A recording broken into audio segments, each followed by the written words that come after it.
in Mississippi on our way to Jackson, Mississippi for a reader meeting. And the road takes us a little bit away from the river, so I don't think we're going to see the river today. But instead, we're going to be just like Ricky Bobby from Talladega Nights, and we're going to go visit the Applebee's.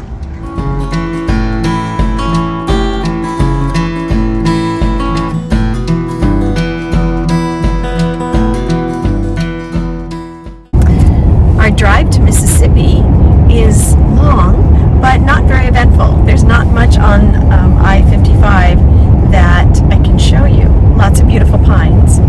So I thought I would just take a moment to stop and tell you about our tour thus far and what we're thinking. So we've been in 5 separate cities meeting readers, and we've had 6 reader meetings, and they've all been lovely and very affirming.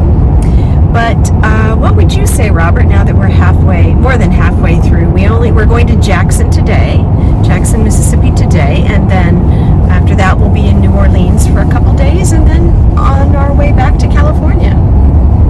Well, I would say, first of all, it's been a really great trip getting to know the middle of America around the Mississippi, and I realize that's not necessarily representative of all of middle America. And it's been quite interesting. I think the thing that I have come to appreciate are a couple of things. One is it just confirms how big America is. It's big, really, really big. To paraphrase Douglas Adams from all of the, what's the name of the series that he did? Anyway. Hitchhiker's Guide? The Hitchhiker's Guide to the Galaxy. It's like space. Yeah. It's really, really big. America's really, really big. You can drive for 60 miles and not really go through a populated town. It's sparsely populated with, farmers and, little pockets of, maybe a store or a gas station. I really have come to understand how the changes in American commerce and industry have affected the towns along the Mississippi.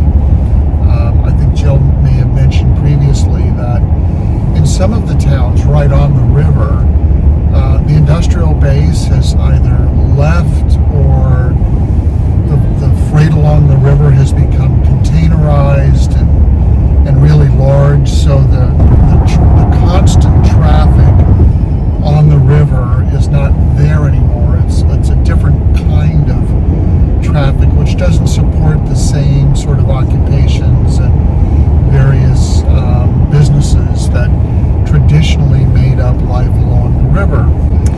We were actually in one town, Dubuque, Iowa, and it's a lovely little town, and we were on Main Street. We still stayed at the Julian Hotel, and we spoke to one of the shopkeepers on Main Street in the little shop we were in, and there was literally no one on Main Street, no one in any of these little boutique shops. And I said, how does the shop stay open? It doesn't feel like there's enough people here to support it.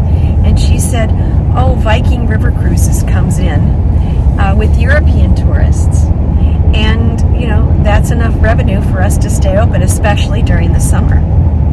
So these little towns are no longer able to be supported on their own with the industry from their own towns, but actually are being supported by tourism from afar. Right, and the other thing that we have seen is that in some of the metropolitan areas, like St. Louis and like Memphis, and I want to emphasize in the metropolitan area, not the suburbs. Since the 60s and 70s, there has been a population decline, some substantial portion in those cities. Many of the industries have moved out. Much of the population has moved into the suburbs. So with a combined decrease in population and change in the business space or leaving of the business space, there are sometimes thousands of abandoned businesses. In St. Louis, there are 22,000 abandoned buildings.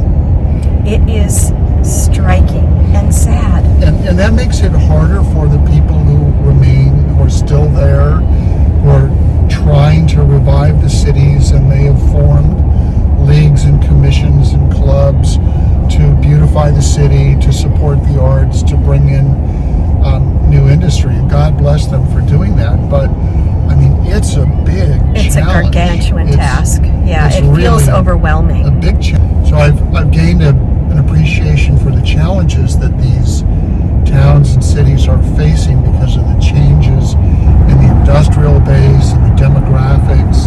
So it's been really very kind of eye-opening in that regard. I've gotten a new appreciation for some of the challenges that people in Middle America are facing. We just thought we would share a few of our musings with you.